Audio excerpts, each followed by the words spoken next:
ఈ భూలోకములో మనం ఇంతగా ఉన్నాము అంటే అప్పట్లో ఈశ్వరుడు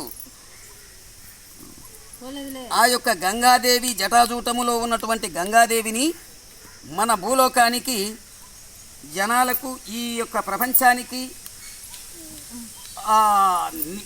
గంగ లేనిది ఈ ప్రపంచం నడవదని చెప్పినటువంటి సమయములో ఆ గంగాదేవి ఈశ్వరునికి కూడా వినక అప్పుడు ప్రాధేయపడి ఈ విష్ణువు దగ్గరకు పోయి అప్పుడు ఆయనతో మాట్లాడినప్పుడు ఆ విష్ణువు గంగకు చెప్పిన మాటలు అంటే ఈ భూలోకములో అందరూ కూడా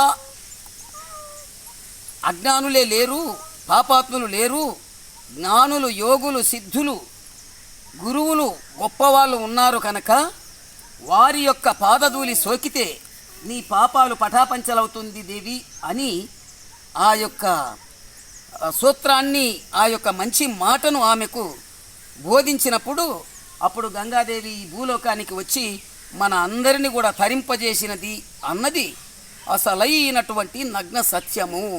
ఓం నమః శివాయ. సర్వం పరబ్రహ్మార్పణమస్తు.